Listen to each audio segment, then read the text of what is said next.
What if your final moments stretched not into hours, but into 53 days of unimaginable agony? What if, as the most powerful monarch in the world, you were forced to watch your own body decompose while still alive, your flesh consumed by worms, as courtiers whispered prayers outside your chamber? This is not fiction. This is not medieval legend. This is the documented death of Philip II of Spain, the man who once commanded an empire where the sun never set, reduced to a rotting vessel of suffering that would haunt the annals of medical history forever. In the summer of 1598, inside the austere walls of El Escorial Palace, a smell began to permeate the corridors. It was not the scent of decay from some forgotten corner, but the living putrefaction of a king.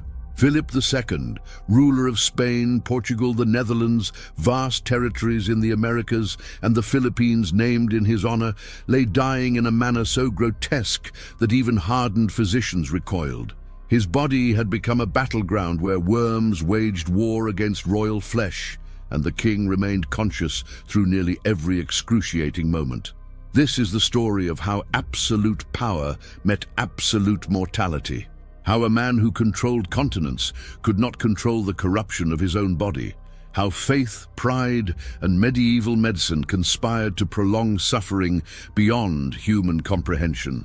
This is the story of 53 days that redefined what it means to die. Philip II of Spain was born in 1527 into the most powerful dynasty Europe had ever known. His father, Charles V, ruled the Holy Roman Empire, and Philip inherited an empire so vast it was said the sun never set on Spanish territories. He controlled Spain, the Spanish Netherlands, parts of Italy, the Philippines, and vast swaths of the Americas, where gold and silver flowed into Spanish coffers in seemingly endless streams. He was the champion of Catholic Europe, the architect of the Spanish Armada, and a man who saw himself as God's instrument on earth. But power of this magnitude came with crushing responsibility. Philip micromanaged his empire from a desk at El Escorial, reading and signing thousands of documents personally. He trusted few and delegated less. The weight of empire pressed upon him physically and psychologically. He slept little, ate poorly, and spent hours each day in prayer and paperwork. His lifestyle was sedentary to the extreme, a fact that would have catastrophic consequences for his health. By his late 60s, Philip's body had begun to rebel. He suffered from gout, a painful condition caused by uric acid crystals forming in the joints, particularly excruciating in the feet and hands. For a man who had always maintained rigid control, the loss of physical mobility must have been deeply disturbing. But gout was merely the opening act of his medical nightmare. In the spring of 1598, Philip developed what physicians initially diagnosed as tertian fever, likely malaria, which was still present in parts of Spain. He also suffered from dropsy, the old term for edema, massive fluid retention that caused his legs and abdomen to swell grotesquely. But these conditions, terrible as they were, paled compared to what emerged next. Lesions began appearing on Philip's body. At first, they seemed like bed sores, unfortunate but manageable consequences of his immobility. The king had been largely bedbound for months, his gouty joints making movement agony, his swollen body difficult to maneuver. But these wounds refused to heal. Instead, they grew larger, deeper, more numerous. The physicians applied the standard treatments of the era: poultices, herbal compounds, prayers. Nothing worked. The lesions continued to spread and deepen, exposing raw flesh. It was late July 1598 when the true horror began. Philip had been moved to his favored chamber in El Escorial, a small, austere room with a window overlooking the chapel altar. He wanted to see the host elevated during Mass, to maintain his connection to God even as his body failed. He had ruled from this palace fortress, this monument to his faith and power, and here he would die. But no one, not even Philip himself, imagined what the next 53 days would bring. The smell came first, a sweet, rotten odor that no amount of incense could mask. Then, something that seemed impossible, something that violated the very concept of royal dignity. The physicians noticed movement in the king's wounds, not the pulse of blood or the twitch of damaged tissue, the deliberate, hungry movement of larvae, worms, maggots. The King of Spain, anointed by God, defender of Catholicism, ruler of the greatest empire since Rome, had become host to creatures that fed on carrion. His body, still living, still conscious, had become their feeding ground. The medical team, led by his chief physician, was confronted with a situation beyond their training. Medieval and Renaissance medicine had little understanding of infection, no concept of bacteria, and certainly no precedent for treating a living king whose body was decomposing.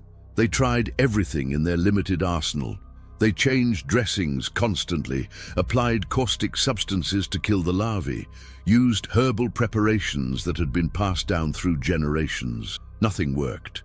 For every worm they removed, more appeared. Modern medical historians examining the accounts of Philip's death have attempted to diagnose what actually afflicted him.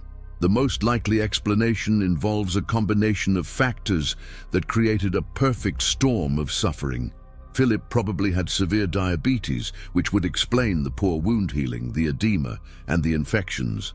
Diabetes was not understood in 1598, but its effects were all too visible. Combined with his immobility, diabetes would cause pressure sores that quickly became infected. In the warm summer months, with limited sanitation even in a royal palace, these infected wounds would attract flies. Female flies would lay eggs in the necrotic tissue.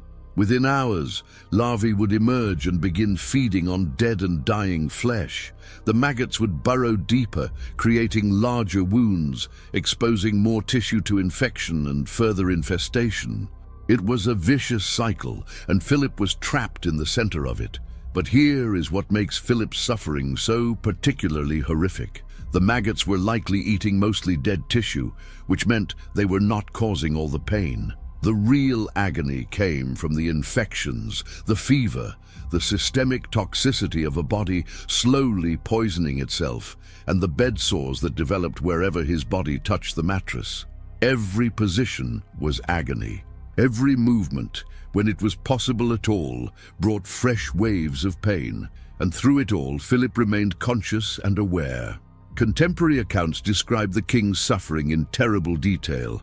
Fray José de Sigüenza, the palace librarian and one of Philip's confidants, maintained detailed records. He wrote of how the king's entire back became one massive suppurating wound, the flesh rotting away until the bones of his spine were visible. The stench became so overwhelming that servants had to rotate frequently, unable to bear it for long periods. The king's legs swelled to enormous proportions from the dropsy. The skin stretched so tight it split open, weeping fluid constantly. These new wounds also became infested. Philip could not sit up, could not turn without assistance, could not perform any bodily function without aid. His dignity, which he had maintained so carefully throughout his reign, was stripped away completely. His physicians tried to drain the excess fluid, using techniques that were essentially medieval torture. They made incisions in his legs to allow the accumulated fluid to escape. These new wounds, of course, also became infected and infested. Each attempt to provide relief created new avenues for suffering. The chamber where Philip lay became a bizarre intersection of the sacred and the profane. While monks chanted prayers in shifts, never letting the sound of devotion cease, servants fought a losing battle against the corruption of the royal body. They changed linens constantly, though moving the king even slightly caused him to cry out in pain. They applied fresh poultices, knowing they would be saturated with pus and blood within hours. They picked maggots from wounds with tweezers, a task that must have been as psychologically devastating as it was physically repulsive. Philip, for his part, tried to maintain his faith and his composure. He had always been a deeply religious man, perhaps obsessively so. He saw his suffering as a test from God, perhaps as penance for his sins, or as a trial to purify his soul before death. He requested that monks read to him constantly from religious texts. He asked for relics to be brought to him, sacred objects that he hoped might provide comfort or intercession. The priests surrounding him reinforced this interpretation of his suffering. They told him that his pain was uniting him with Christ's suffering on the cross. They suggested that God was testing his faith, preparing him for paradise.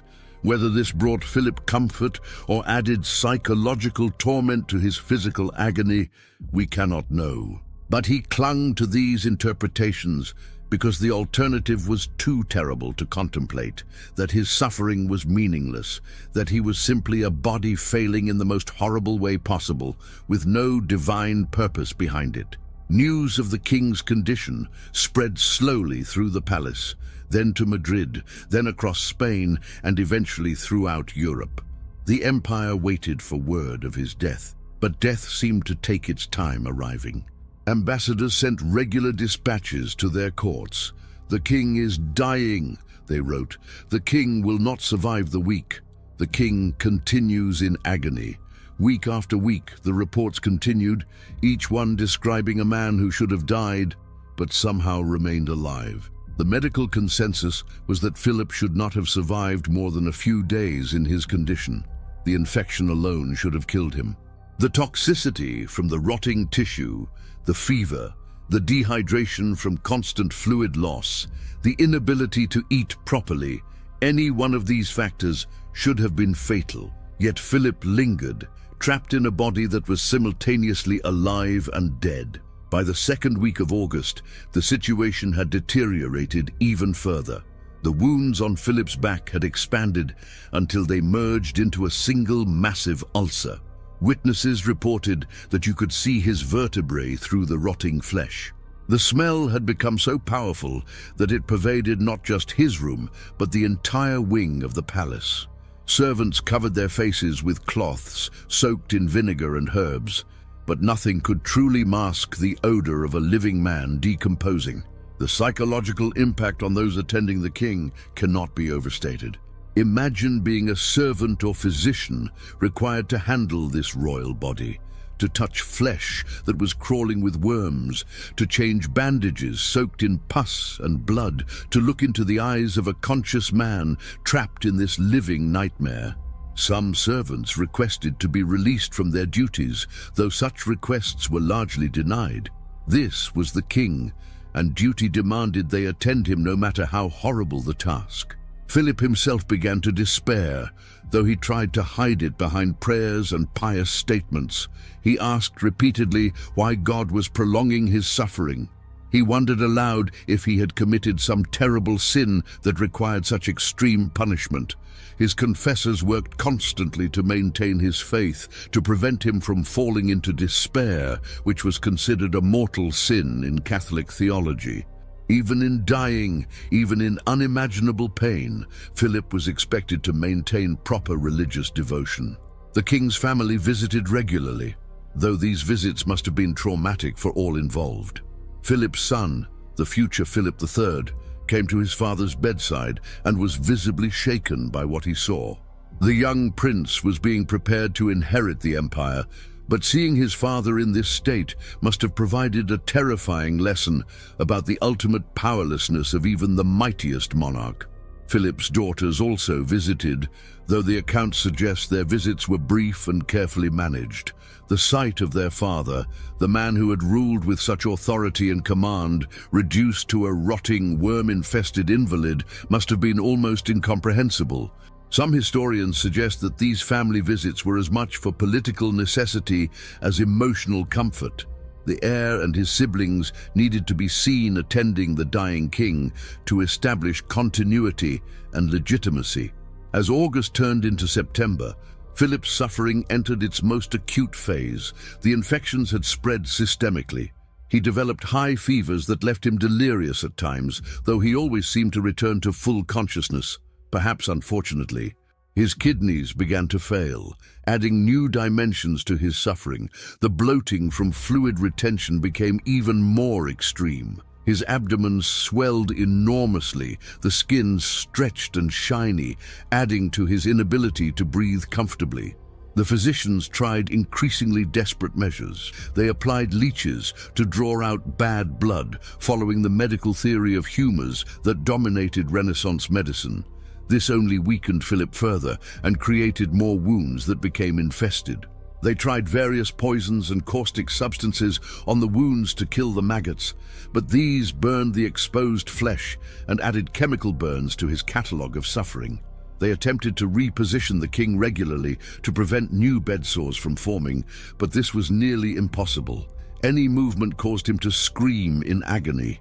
His back was one large wound, so lying on it was torture. His sides developed sores as well. There was literally no position in which Philip could lie that did not cause terrible pain. The servants devised systems of pillows and cushions, trying to distribute his weight, but nothing truly helped. During this time, Philip maintained something that seems almost superhuman: his mental clarity.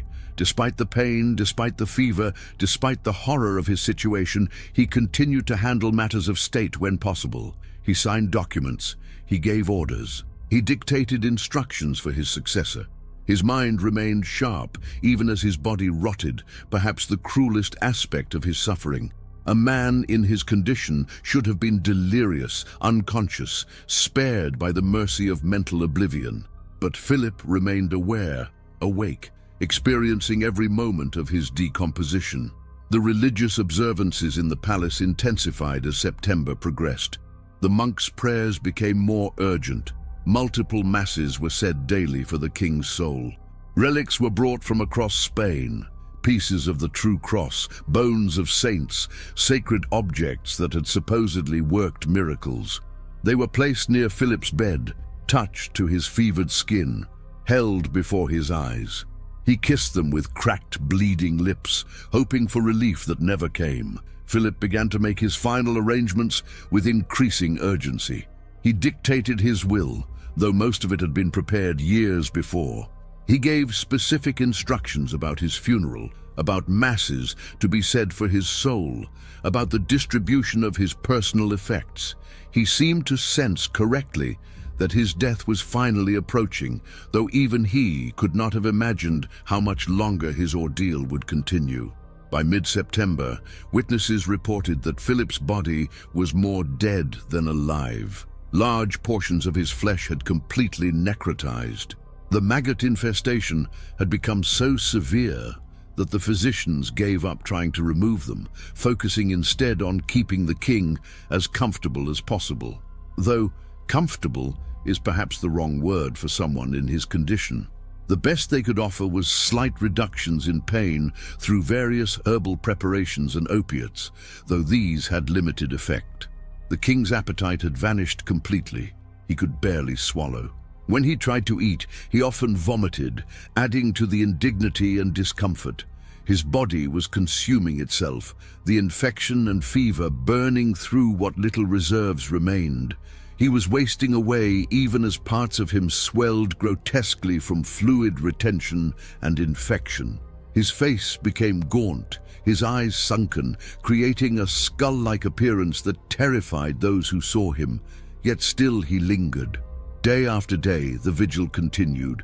The empire held its breath. Ambassadors' reports took on an almost surreal quality as they struggled to describe a situation that seemed to defy belief. "The king is still alive," they wrote.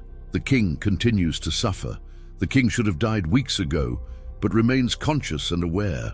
Modern physicians reading these accounts struggled to explain Philip's prolonged survival.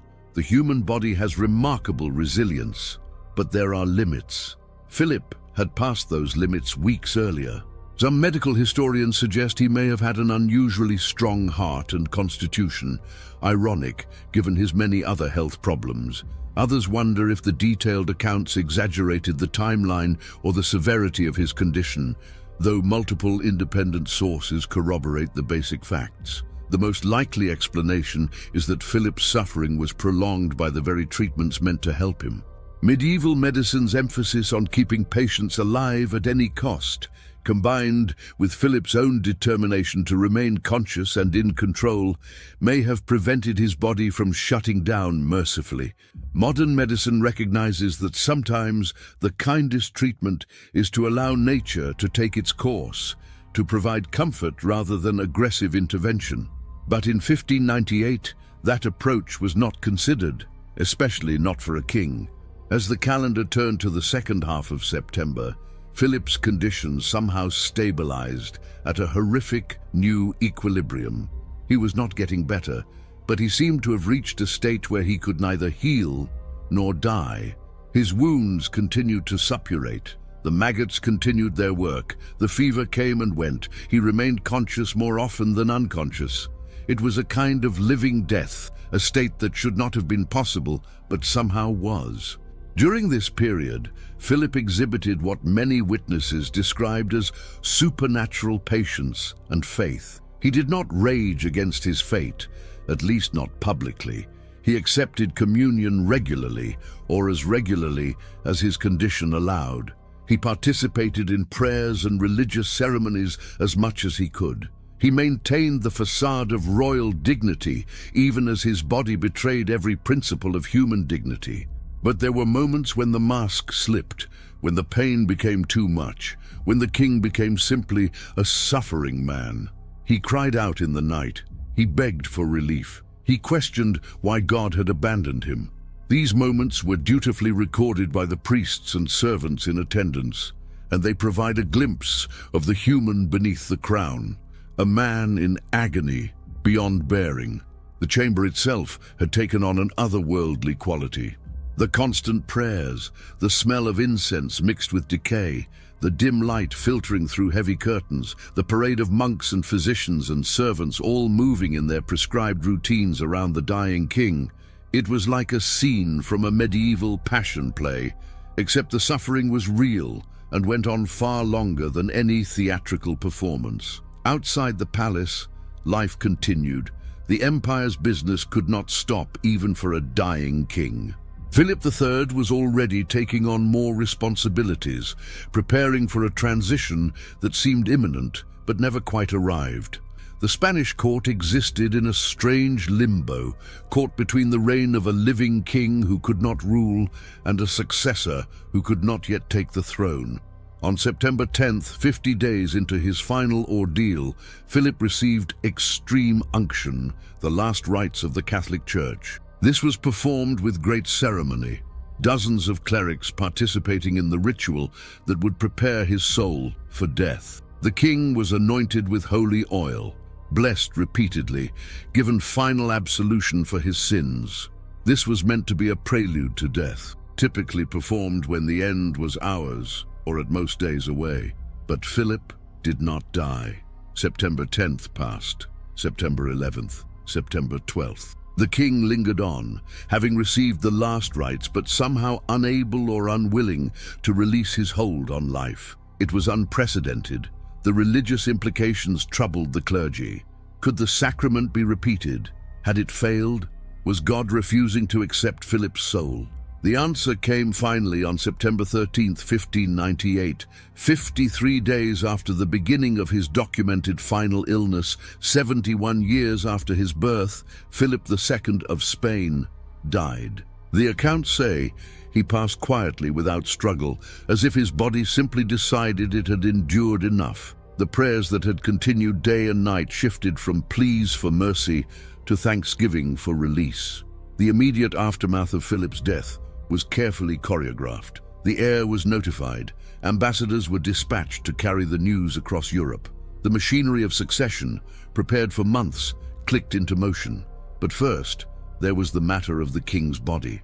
The corpse of Philip II was in such terrible condition that the normal procedures for handling royal remains were impossible. The flesh was too decomposed, too infected, too infested to handle normally. The embalmers faced an unprecedented challenge. Usually, a royal body would be prepared with great care, treated with preservatives, dressed in regal garments, and displayed for the public. None of this was possible with Philip. The body was washed as well as could be managed, though this must have been a horrific task. The priests performed their blessings. The corpse was wrapped in multiple layers of cloth soaked in preservatives and aromatics, as much to contain the smell as to preserve the remains. Philip was then sealed in his coffin quickly, far more quickly than protocol usually demanded. There would be no lying in state, no public viewing. The condition of the body made that impossible. The funeral itself was conducted with appropriate royal pomp, but there was an uncomfortable knowledge among all present about the true state of the king's remains inside that sealed coffin. Philip was interred in the royal pantheon at El Escorial, the palace monastery he had built, where his tomb remains to this day beneath the altar he had watched through his chamber window during those final, terrible weeks. The historical records of Philip's death are unusually detailed because of his status and because of the sheer duration and horror of his dying. Multiple eyewitnesses left accounts. The royal physicians kept detailed notes, hoping perhaps to understand what had happened, to learn from it, though the lessons they drew were filtered through the medical misconceptions of their era. The priests maintained records as part of their duties. These accounts, cross-referenced and corroborated, paint a picture of suffering that seems almost beyond human capacity to endure.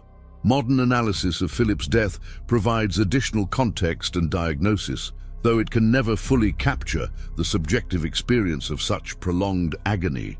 Medical historians now believe Philip suffered from several simultaneous conditions that created a perfect storm of suffering. Advanced diabetes mellitus, probably type 2, given his age and lifestyle, would explain the poor wound healing, the edema, the kidney failure, and increased susceptibility to infection. This was complicated by severe gout, cardiovascular disease, and possibly cancer, though the latter is harder to confirm from historical accounts. The bed sores that became the focus of his suffering were pressure ulcers, now called decubitus ulcers, which develop when sustained pressure cuts off blood flow to the skin and underlying tissue. In a bedridden patient with diabetes and poor circulation, these ulcers can develop rapidly and prove almost impossible to heal. Modern treatment involves regular repositioning, special mattresses, and aggressive wound care. In 1598, none of these options were available or understood. The maggot infestation, while horrifying, was actually a common complication of infected wounds in the pre-antibiotic era. Flies would lay eggs in any exposed wound, and the larvae would feed on necrotic tissue. Ironically, modern medicine has rediscovered that sterile maggots can actually aid wound healing by eating only dead tissue and secreting antibacterial compounds. But there was nothing sterile or beneficial about the infestation that Philip suffered. These were common flies laying eggs in a septic wound, and the resulting larvae only spread infection deeper. Philip's prolonged survival despite massive infection requires explanation. Without antibiotics, widespread bacterial infection should have led to septic shock and death within days. Some medical historians speculate that Philip's body had become colonized by bacteria over the long period of illness, creating a kind of horrible equilibrium where his immune system, though compromised, was able to prevent the infection from becoming immediately fatal while being unable to clear it entirely.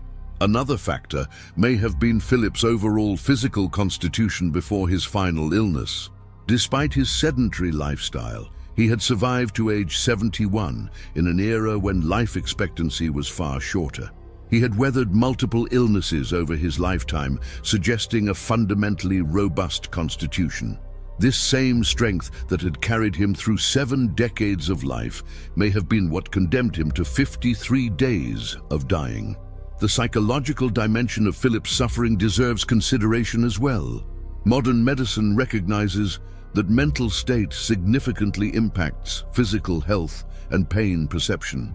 Philip's deep religious faith may have provided psychological resources that allowed him to endure what would break most people. His belief that his suffering had meaning, that it was a test or purification, may have helped him maintain mental coherence even as his body failed. But this same faith may have also prolonged his suffering. Had Philip simply given up, had he allowed himself to slip into unconsciousness and let nature take its course, he might have died more quickly and peacefully. Instead, his determination to remain conscious, to participate in religious observances, to maintain his role as king for as long as possible, may have kept his mind active in ways that prevented his body from shutting down. The broader historical significance of Philip's death extends beyond the mere medical details. This was the end of an era. Philip II had been one of the last great monarchs of Renaissance Europe, a man who embodied the medieval concept of divine right kingship, even as the modern world began to emerge. His death, so prolonged and so horrific, seemed to symbolize the death of an entire worldview. The Spanish Empire that Philip ruled would continue for centuries, but it had already passed its peak. The failed invasion of England in 1588, the ongoing wars in the Netherlands, the economic strain of maintaining a global empire, all of these were already undermining Spanish power during Philip's life. His death removed the last strong hand at the helm, and his successors would prove less capable of managing the complex inheritance he left them. The manner of Philip's death also had profound effects on those who witnessed it. The physicians who attended him carried the memory for the rest of their lives. Some wrote treatises attempting to understand what had happened, though their conclusions were inevitably filtered through the limited medical knowledge of the time. The servants and priests who attended the king's deathbed were traumatized by what they had seen, some requesting transfers or retiring from service altogether. For the Spanish people, and for Europe more broadly, the news of how Philip died was deeply disturbing. This was an age that still believed in the divine right of kings, in the idea that monarchs were set apart from common people by God's will. To learn that a king could die in such a degrading, horrific manner challenged fundamental beliefs about divine protection and royal sanctity. If God's anointed could rot alive, eaten by worms while conscious, what protection did anyone have? The death also reinforced medieval anxieties about the body and mortality. The Catholic culture of the time was deeply concerned with death, judgment, and the fate of the soul. Philip's prolonged suffering was interpreted by many as a sign of divine judgment, though what sin could possibly merit such punishment was debated. Others saw it as the ultimate test of faith, a trial that Philip passed through his endurance and maintained piety. Some Protestant writers used Philip's death as propaganda, suggesting that his suffering was God's judgment on a monarch who had persecuted Protestants throughout his reign. Philip had indeed been a fierce defender of Catholic orthodoxy, supporting the Inquisition and waging wars against Protestant nations. His death became a talking point in the religious conflicts that dominated the era, evidence marshaled by both sides in their theological disputes. But beyond the political and religious interpretations, Philip's death holds a more universal message about human mortality. This was a man who had commanded the greatest empire of his age, who had signed orders that shaped the fate of millions, who had wealth and power beyond measure. Yet in the end, he suffered and died in a manner that stripped away every pretense of dignity and control. His death reminds us that regardless of worldly power, we are all vulnerable to the failures of flesh, the ravages of disease, and the inevitability of death. The 53 days of Philip's dying also raise profound questions about medical ethics that remain relevant today. When does treatment become torture? At what point should caregivers stop trying to prolong life and focus instead on minimizing suffering? These questions were not framed in such terms in 1598, but they were implicit in the decisions made by Philip's physicians. Every time they changed his dressings, every time they attempted another treatment that caused him pain, they were choosing to prolong a life that was, by any reasonable standard, not worth living. Modern palliative care and hospice medicine emerged partly from recognition of cases like Philip's, situations where aggressive treatment serves only to prolong suffering without offering hope of recovery. Today, we recognize that there is a time to stop fighting death and to focus on comfort and dignity. But this wisdom came at a cost, paid in part by people like Philip II, whose suffering demonstrated the need for more humane approaches to terminal illness. The account of Philip's death has also fascinated medical historians as an unusually well-documented case of what happens to the human body under extreme conditions. Most people in the 16th century who suffered from similar afflictions died quickly and largely unrecorded. Philip's status meant that every detail of his condition was observed, noted, and preserved. His suffering became a kind of terrible medical record, a chronicle of what the human body can endure and what it looks like when it fails in the most catastrophic ways. There is something almost incomprehensible about 53 days of such suffering. Most of us cannot imagine enduring such pain for 53 minutes, let alone nearly 8 weeks. Yet Philip lived through it, conscious and aware for most of that time. The human capacity for endurance, it seems, exceeds our ability to imagine it. We are capable of surviving conditions that should kill us, sometimes to our misfortune. The legacy of Philip's death extended into the practices of royal medicine in subsequent centuries. The Spanish court became more cautious about the treatments applied to royalty, more willing to accept that some conditions were beyond medical help.